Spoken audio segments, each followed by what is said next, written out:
I've had some complicated feelings about this. I want to hear from the audience as well, and I want to chop it up with y'all. It's Harriet Tubman on the $20 bill. This has been a big viral conversation, and I think it even makes sense to talk about this, talk about legacy, even as we're going to honor Miss Cicely Tyson later on in the show. But there have been two sides to it. Some folks feel like it's about time to have a woman on some currency, a black woman. They feel like Harriet Tubman makes sense. Other folks feel like Harriet Tubman would have been disgusted by it. She would have been angered by it. A variety of feelings.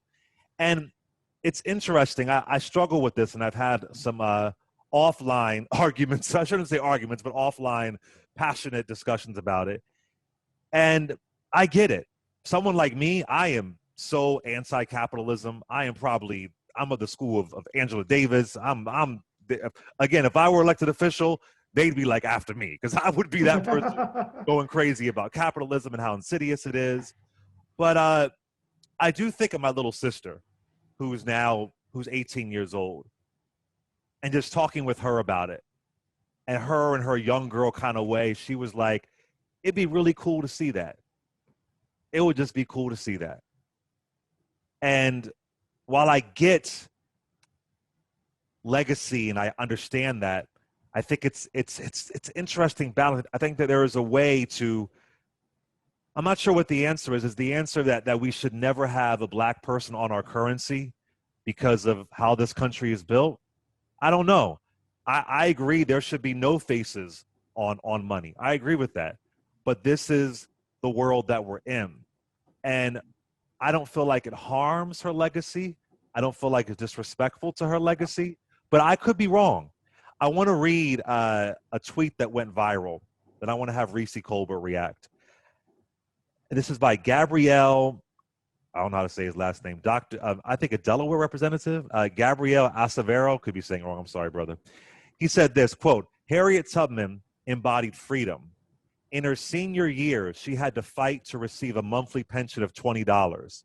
Using her image on the $20 bill is an attempt to tie her to a capitalist system that was born from black people's oppression. Want to honor her, pay reparations to African people. Interesting. Reese, what are your thoughts on this? Listen, I'm like, okay, this is the new woke stand that we're taking, the new litmus test. And I hate that white people have completely gentrified and Columbus woke, because now when we really trying to make a point, we sound, I mean, it's hard not to sound a little coonish when we talk about anti-woke points or whatever. But my whole thing is like, okay, how are they mutually exclusive? How are reparations mutually exclusive to currency? Another point is, they actually had, I don't know if it was so much of a contest, but they solicited feedback on women historical figures to go on the bill, right? So if it had been Susan B. Anthony or Margaret Sanger or, Eleanor Roosevelt, people would be mad about that. Well, what about Harriet Tubman? What about Rosa Parks? What about this? What about that? And so it's like, okay, this is, first of all, it's old news that Harriet Tubman was going on the $20 bill. That was something that was decided by Jack Lew under the Obama administration. Yep. And then Mnuchin came in and put a halt to it. So I just think it's just another one of those things that people are trying to take a stand on. It's old news, so you should have taken a stand 4 years ago. And when they were soliciting people, that was the time to be all rah-rah, anti-capitalist. But now I just feel like, listen, the reality is we are in a capitalist society, okay? Yeah. The reality is that there are a bunch of white men on the currency, okay? The reality is it was going to be Harriet, or it was probably going to be some white woman. So if we can flip all about the Benjamins to all about the Harriets or all about the Tubmans, I'm all for that, okay? If we can have 1,000,001 Harriet Tubman slave movies, 12 Years a Slave, Django, then we can have a black person on the doggone $20 bill. So I'm personally here for it. And the person who is on, is it Andrew Jackson? He's the current one? Yeah, he's currently on the 20. And I don't know if folks know, he was very anti-banks. Not saying, I don't care about him, but I'm just saying his history alone. I mean, Andrew Jackson is vile, disgusting, horrible person. The way that he the genocide against Native Americans. I mean, my God, this is a face I don't want to see. Right. But Andrew Jackson, I mean, he would have been outraged to be on Currency because he was really against banking. But David, what are your thoughts on this? So, Clay Kane Show listeners, I love because today I get to agree 150% with Reese. Okay. First of all, I am a capitalist. Like Don Cheadle said, Ocean's 13, pay me my money in cash. Number one. Okay. Number two, like Reese said, we live in a capitalist society. I am totally open to having a separate conversation about that critique of that society, whether it's a socialist critique or whatever else. But money is how we honor people, for better or for worse. If you are a bona fide American hero, which Harriet Tubman absolutely is, this is how we in this society honor you. We name a school after you, we put up a statue, or we put your face on money. And to be honored up there with presidents and Alexander Hamilton, to me, would be a fitting tribute to someone like Harriet Tubman. Remember, not only did she lead enslaved people, sorry, see, I even screw up sometimes, enslaved people to freedom herself, right? She wasn't a philanthropist giving money to an abolitionist cause. She literally led enslaved people out of slavery into freedom herself. Right.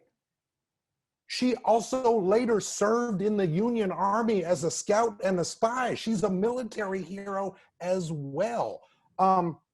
If we in this country, and obviously there are a lot of people who wouldn't agree with this, but if we in this country can't agree that someone whose life's work was leading people from literal slavery into literal freedom, we can't agree on anything.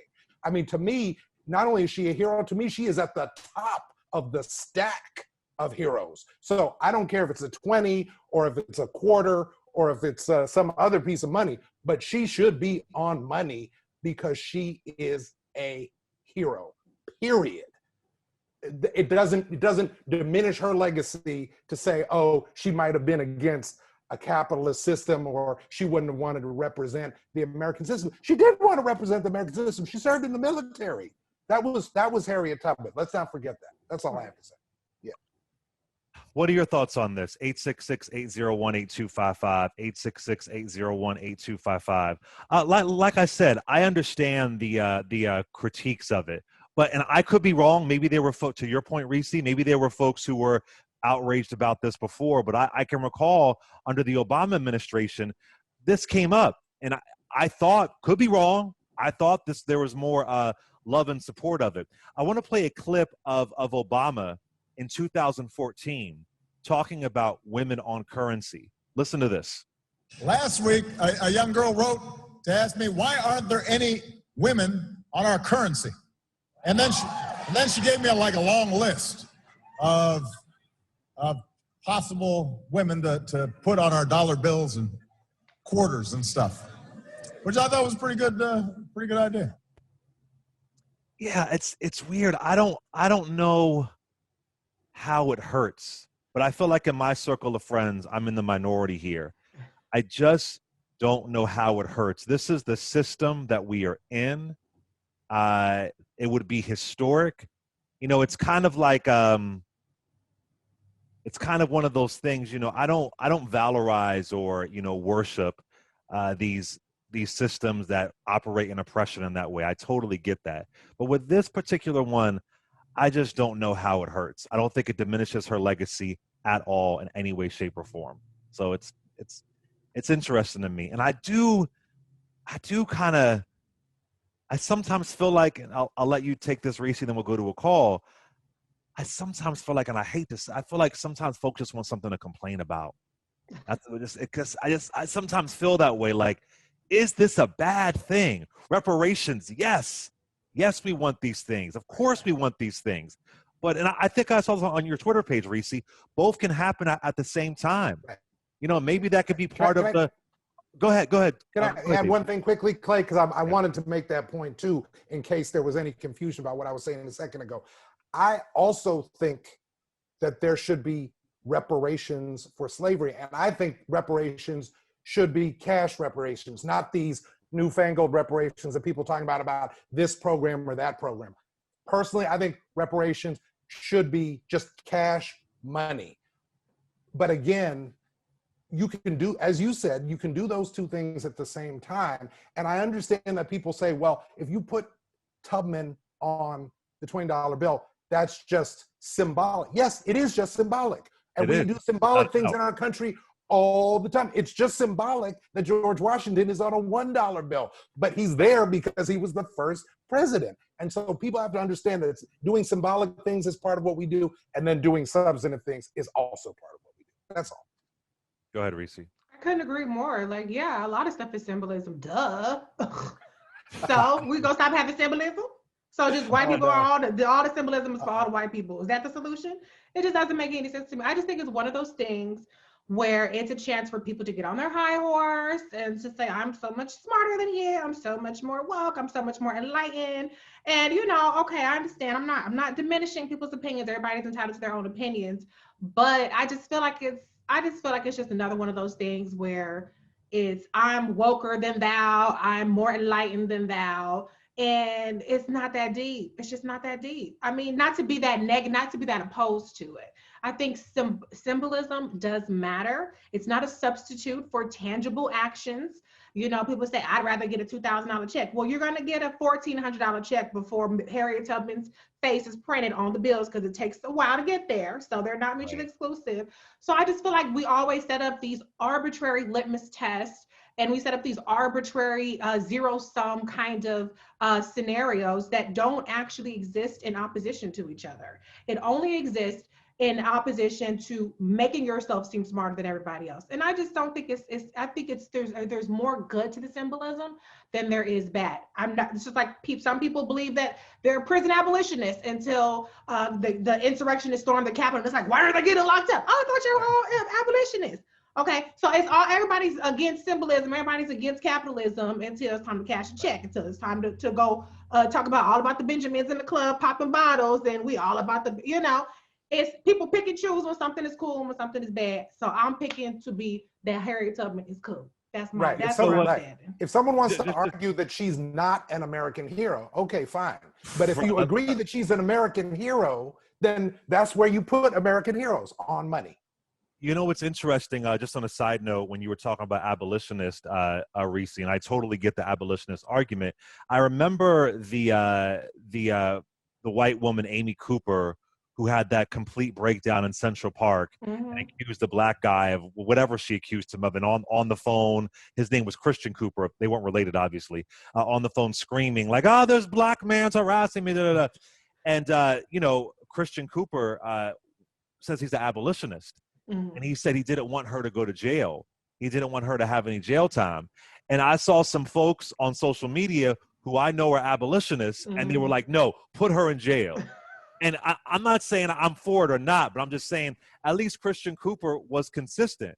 It happened to him. Now, I was cool. I'm not an abolitionist. I was cool seeing her go behind. I would have been cool with that. But he specifically said, no, because I'm an abolitionist, I don't want her. I don't want to see that. And I said, well, listen, I feel differently, but at least he's consistent.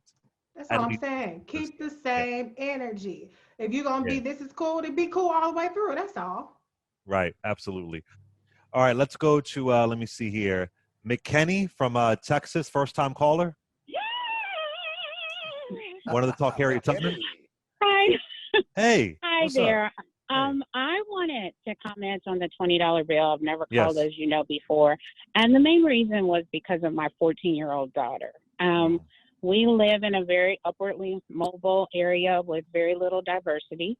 And, this, as we all know, has been a hard year, especially for teenagers. And with COVID, with all that she's seen with Black Lives Matter, all the conversations that our family has had with her, when she saw that, she saw the information about Harriet Tubman being on the $20 bill a couple of days ago on Good Morning America. And I will tell you, I have never seen such happiness in her in the past year.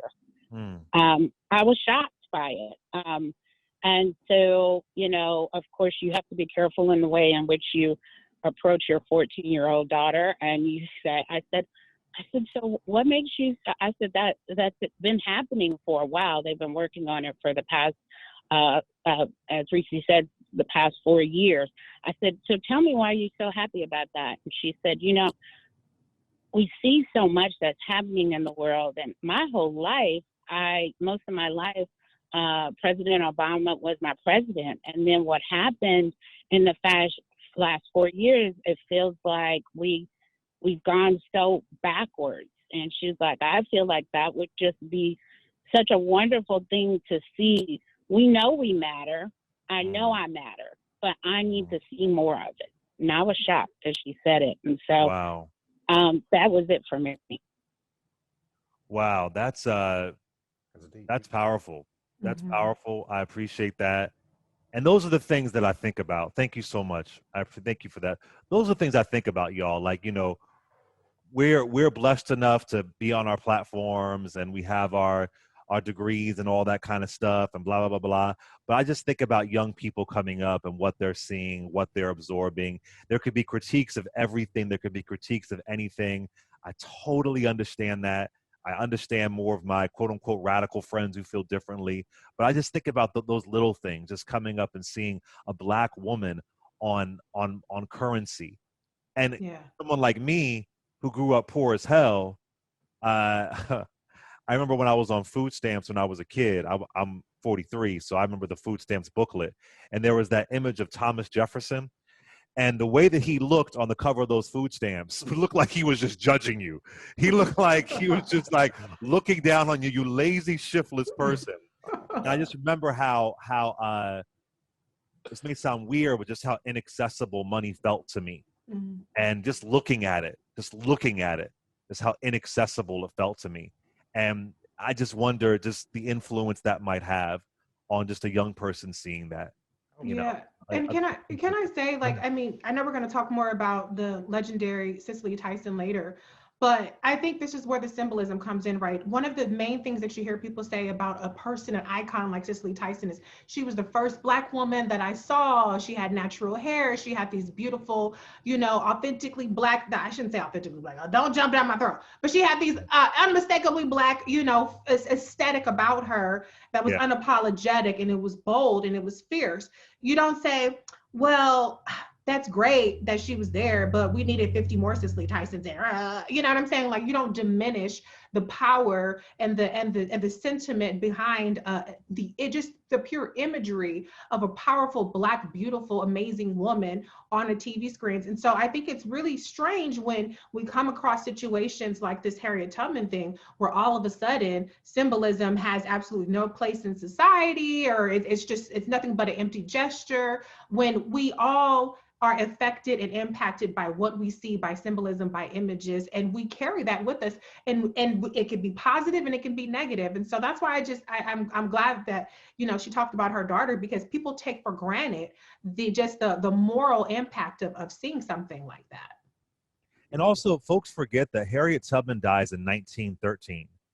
I think people just think that she was around during slavery and that was it. This is somebody who is through slavery, the Civil War, Reconstruction, post-Reconstruction. This is that isn't that long ago. No. That is not that long ago. So for me, that's really powerful. All right, let's do a call here. Let's go to, where are we? Derek from Ohio. What's up, Derek? Hey, Brother Clay. How you doing? Doing good. What's up? All right. And I just want to say hi to David and Reese and Clay. You know, Reese. What's going on, Derek? I don't want to, If love of Reese is wrong, I don't want to be right. Oh, okay. Let's not. Don't quote. Well, actually, we know who the star of this segment is. What was it, Luther Ingram, or was it? Well, I say Millie Jackson. Anyway, go ahead, brother. Love and you is wrong. I don't want to be right. Go ahead. Yeah, but I understand where everybody's coming from. My whole thing is, I think it's from a world perspective, and I don't think America deserves to have our very best historian to be on their money until they make penance for it. That's just how I see it. America has never made penance for it. Here we are in 2021, and they're still trying to keep us bound, and then we reward them by allowing them to put Harriet Tubman on their money. It kind of stinks to me, and I don't have a high horse to stand on. That's just how I feel about it. That's how you feel. I hear you. What do you think, Reese? Well, I don't know who is it punishing though. Like, I mean, who is it rewarding? It doesn't make a difference to most white people, whether it's Andrew Jackson or Harriet Tubman. It doesn't make a difference to Mitch McConnell or, the only difference that it made was to the white supremacists like Steve Mnuchin and Trump, who said, oh, no, we're not about to have no black ass lady on the bill. We can't have that because that is too much of a threat to what we have as a white nationalist ideology. And so I think it's much more, in your face to them, like a thumb in the eye, than not having her on there. Because the fact that the Klan administration, the most Klan administration we've had in decades, was against it, to me is enough reason alone to be like, yeah, let's go ahead and do this. And Reese, that's what gets me too, because Steve Mnuchin blocked this. Yeah. He blocked it for whatever reason. So for that alone, I'm like, okay, now we got to do this now. Now we got to make this happen. That alone for me, because they don't want it. Like how Trump made it a point to undo everything Obama did. Okay, so then now let's undo all the stuff that Trump did. Trump tried to undo Harriet Tubman. We're gonna put her back. Take that. Right, exactly. And yeah, so I hear what you're saying, brother, but I don't know who it harms. Wouldn't it be funny if the MAGA people began burning like $20 bills? Wouldn't it be hilarious if they started burning their money? Remember when folks were burning their Nikes that they bought? Yeah. The Colin Kaepernick? We're like, you bought the Nikes. They already have your money. I could totally see them burning $20 bills because Harriet Tubman is on it. Well, let me tell you what you can guarantee is going to happen. More ATMs with $10 denominations. Mark my words. Wow. It's going to be like, would you like your money in tens or Tubmans? Right. Like, I'm going to take the tens. So the white supremacists can walk around with a whole bunch of tens, and let the black folks or the people who are a little woke, right? We can walk around with our Tubmans. Yeah, sadly, I think that's probably right. Derek, final comment. Yeah, that's what I mean, man. She's so good. She's so good. I'm sitting here. She got me wavering on my damn point. Oh. Dang, Reese. That's what I do. I'm sorry. I'm a debater. Exactly. I appreciate that. I appreciate that, Derek.